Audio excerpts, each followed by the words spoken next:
Dynamic teacher Sunita teacher ಅವ್ರಿಗೆ ಸನ್ಮಾನಿಸಲಾಗಿತ್ತು. ಆ ನಿಮಿತ್ತವಾಗಿ ನಮ್ಮ ಶಾಲಾ ಹಂತದಲ್ಲಿ ಅದು ನಿಮ್ಮ ಸಮ್ಮುಖದಲ್ಲೇ ನಡೆಸಬೇಕಂತ ಅನ್ಕೊಂಡಿದ್ವಿ.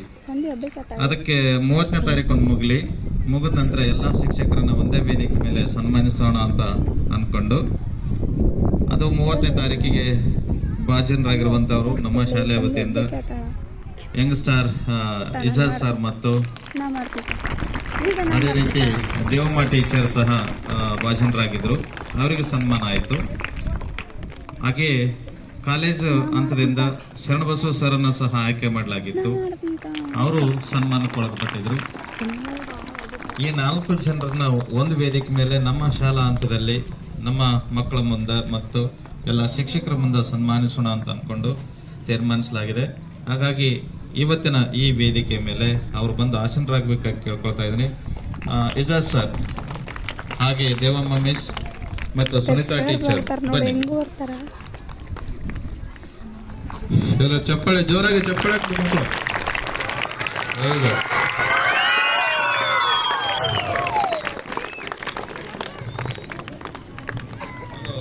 ಬಂದ್ ಮಾಡಿದೆ ರಾಜ, ಬಂದ್ ಮಾಡಿದ್ದೆ ಅದನ್ನ.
ಖುಷಿ ಆದರೂ ಮಾತು ಬರಲ್ಲ, ದುಃಖ ಆದರೂ ಮಾತು ಬರಲ್ಲ ಅಂತಾರೆ.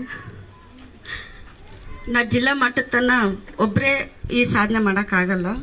ಹನಿ ಹನಿ ಕೂಡಿದ್ರೆ ಹಳ್ಳ ಅಂತ. ಸರ್ ನನಗೆ 2009ರಲ್ಲಿ ಒಂದು ಅವಕಾಶ ಕೊಟ್ಟಿದ್ದಕ್ಕೆ ನಾನು ಈ ಮಟ್ಟಕ್ಕೆ ಬರಬೇಕಾಯಿತು. ಅದು ಅಲ್ಲಿ ತನ ಒಬ್ಬರೇ ಹೋಗಿ ತೊಗೊಂಡು ನನಗೆ ಅಷ್ಟಂದರೆ ಸ್ವಾರ್ಥ ಆಗುತ್ತೆ. ಇಡೀ ನಮ್ಮ ಟೀಚರ್ ಸ್ಟಾಫಿಗೆ ಅದು ಎಲ್ರಿಗೆ ಕೊಡೋಕ್ಕಾಗಲ್ಲ ಅಂತ HM ಸರ್ಗೆ ಕೊಟ್ಟು ನಾನು ಅರ್ಪಿಸ್ತಾ ಇದ್ದೀನಿ. ಎಲ್ಲರ ಸಹಕಾರ ಇದ್ದರೆ ಸಾಧನೆ ಆಗೋಕ್ಕೆ ಸಾಧ್ಯ. ಸರ್ ಹೆಚ್ಚಿನ ಒಂದು ಜವಾಬ್ದಾರಿ, ಇನ್ಮೇಲೆ ಹೆಚ್ಚಿನ ಜವಾಬ್ದಾರಿಯ ಕೆಲಸ ಮಾಡಬೇಕಂತ ಇವೆಲ್ಲ ನಮ್ಗೆ ಪ್ರೋತ್ಸಾಹ ಇದ್ದಾಗ ಸರ್ಗೆ ಹೇಳ್ತಾ ಇದ್ದೀನಿ, ನನ್ನ ಕೈ ಮೀರಿದಷ್ಟು ನಾನು ಈ ಶಾಲೆಗೆ ಸೇವೆಯನ್ನು ಸಲ್ಲಿಸೋಕ್ಕೆ ನನ್ನ ಪ್ರಯತ್ನ ಸದಾ ಇರ್ತೀನಿ ಸರ್. ಮತ್ತು ಏನಾದರೂ ತಪ್ಪಾಗಿದ್ದರೆ ನನ್ನ ಶಿಕ್ಷಕ ಬಳಗದವರು ಮತ್ತು ವಿದ್ಯಾರ್ಥಿಗಳು ಎಲ್ಲರ ಹತ್ರ ಇದು ಶಾಲೆ ಅಂದ್ರೆ ಒಂದು ಜೀವ ಅಂತ ಅಂದ್ಕೊಂಡ್ಬಿಟ್ಟಿದ್ದೀನಿ. Thank you sir, thank you so much. ಎಲ್ಲ ನನ್ನ ಶಿಕ್ಷಕ ಬಳಗಕ್ಕೂ ಮತ್ತು ಋಣಿಯಾಗಿರ್ತೀನಿ ಸರ್. Thank you sir. ಹಾಗೂ ನನ್ನ ಸಿಬ್ಬಂದಿ ವರ್ಗದವರೇ ಹಾಗೂ ನನ್ನ ಎಲ್ಲ ಮುದ್ದು ಮಕ್ಕಳೇ, ನಾನು 2016ರಲ್ಲಿ ಈ ಶಾಲೆಗೆ ಸಹ ಶಿಕ್ಷಕಿಯಾಗಿ ಸೇರ್ಪಡೆ ಆಗಿದ್ದರಿಂದ ಎಲ್ಲ ಮಕ್ಕಳ ಸರ್ವಾಂಗೀಣ ಅಭಿವೃದ್ಧಿಗಾಗಿ ಶ್ರಮಿಸುತ್ತಿದ್ದೇನೆ. ಹಾಗೂ ಇಲ್ಲಿ ಇರುವ ಎಲ್ಲ ಸಹ ಶಿಕ್ಷಕರು ನನಗೆ ಸಹಕರಿಸಿದ್ದಕ್ಕಾಗಿ ತುಂಬ ಹೃದಯದ ಧನ್ಯವಾದಗಳನ್ನು ತಲುಪಿಸುತ್ತೇನೆ. ಹಾಗೂ ಈ ಉತ್ತಮ ಶಿಕ್ಷಕಿ ಪ್ರಶಸ್ತಿಗೆ ಅವರು ನನ್ನನ್ನು ಸಹಕರಿಸಿದ್ದಕ್ಕಾಗಿ ಮತ್ತೊಮ್ಮೆ ಹೃದಯಪೂರ್ವಕವಾಗಿ ಅವರಿಗೆ ವಂದನೆಗಳನ್ನು ಸಲ್ಲಿಸುತ್ತೇನೆ. ಅದೇ ರೀತಿಯಾಗಿ ನನಗೆ ಇಲ್ಲಿ ಅವಕಾಶವನ್ನು ನೀಡಿ 2016ರಿಂದ ಇಲ್ಲಿವರೆಗೂ ಮುಖ್ಯ ಗುರುಗಳಾದ ಆದಯ ದಳಪತಿ ಸರ್ ಅವರು, ನಾನು ಅವರ ವಿದ್ಯಾರ್ಥಿನಿ ಆಗಿದ್ದು ಅವರ ಸಂಸ್ಥೆಯಲ್ಲಿ ಒಂದು ಸೇವೆ ಸಲ್ಲಿಸಲು ಸಿಕ್ಕಿರುವುದು ನನ್ನ ಭಾಗ್ಯ ಎಂದು ಹೇಳುತ್ತಾ, ಅವರು ನನ್ನ ಉತ್ತಮ ಶಿಕ್ಷಕಿಯಾಗಿ ಶಿಕ್ಷಕಿಗೆ ಗುರುತಿಸಿ ನನ್ನನ್ನು ಗೌರವಿಸಿದ್ದಕ್ಕಾಗಿ ಅವರಿಗೆ ಹೃದಯಪೂರ್ವಕವಾಗಿ ಧನ್ಯವಾದಗಳನ್ನು ತಿಳಿಸುತ್ತೇನೆ. ಇದೇ ರೀತಿಯಾಗಿ ಇನ್ನೂ ಹೆಚ್ಚಿನ ದಿನಗಳಲ್ಲಿ ನಾನು ಅವರ ಸಂಸ್ಥೆಯಲ್ಲಿ ಸೇವೆಯನ್ನು ಸಲ್ಲಿಸಿ ಉತ್ತಮ ಶಿಕ್ಷಕಿಯಾಗಿ ಇರಲು ಬಯಸುತ್ತೇನೆ. ಇಷ್ಟು ಹೇಳಿ ನನ್ನ ಮಾತುಗಳನ್ನು ಮುಗಿಸುತ್ತೇನೆ. ಧನ್ಯವಾದಗಳು. Elder teachers and all my dear teachers and my students, I'm very grateful to our principal sir for electing me as a taluk level best teacher. ಎಲ್ಲರೂ ನನಗೆ ಅಲ್ಲೇ ಹೇಳ್ತಾ ಇದ್ದರು, ಭಾಳ ಚಿಕ್ಕ ವಯಸ್ಸಲ್ಲಿ ನಿಮಗೆ ಈ ಪ್ರಶಸ್ತಿಯನ್ನು ಕೊಟ್ಟಾರ. ನಮ್ಮ ಸೀನಿಯರ್ ಟೀಚರ್ಸು, ನನಗೆ ಓದಿಸಿರೋ ಟೀಚರ್ಸ್ಗಳು ಅಲ್ಲೇ ಇದ್ದರು.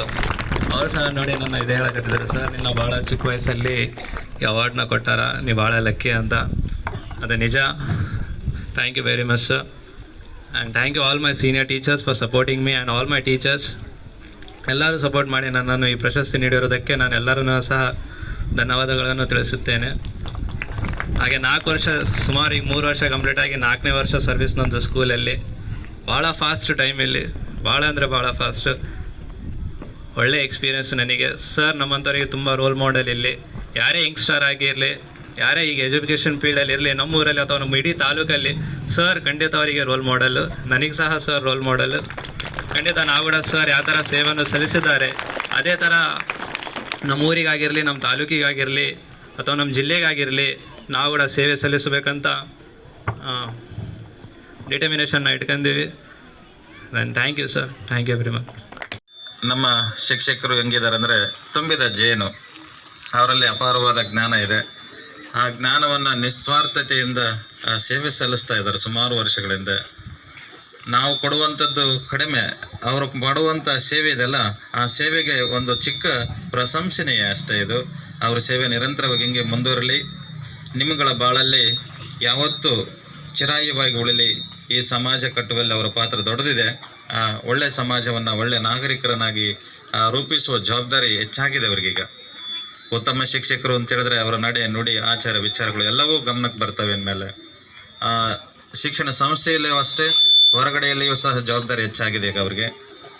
ಜಾಗರೂಕತೆಯಿಂದ ಆ ಅವಾರ್ಡನ್ನು ಮೇಂಟೈನ್ ಮಾಡಿಕೊಂಡು ತಮ್ಮ ಸ್ಥಾನಮಾನವನ್ನು ಅರ್ಥಿಸ್ಕೊಂಡು ಆ ವಿದ್ಯಾರ್ಥಿಗಳಿಗೆ ಉತ್ತಮ ಶಿಕ್ಷಣ ನೀಡುವಲ್ಲಿ ಮತ್ತು ಶಿಕ್ಷಣ ಸಂಸ್ಥೆಗೆ ಘನತೆ, ಗೌರವ ತರುವ ರೀತಿಯಲ್ಲಿ ಸಮಾಜದ ಉತ್ತಮ ಪ್ರಜೆ ಆಗಿದ್ದಕ್ಕೆ ಮತ್ತು ಉತ್ತಮ ಶಿಕ್ಷಕ ಆ ಪ್ರೆಸ್ಟೇಜಸನ್ನು ಉಳಿಸ್ಕೊಂಡು ಹೋಗಲಿ ಅಂತ ಆ ದೇವರಲ್ಲಿ ಪ್ರಾರ್ಥನೆ ಮಾಡ್ತೀನಿ. ಹಾಗೆ ಸೇವೆ ನಿರಂತರವಾಗಿ ಹಿಂಗೆ ಮುಂದುವರಲಿ ಅಂತ ಅವರಲ್ಲಿ ಸಹ ವಿನಂತಿಸ್ತಾ ಇದ್ದೇನೆ. ಧನ್ಯವಾದಗಳು.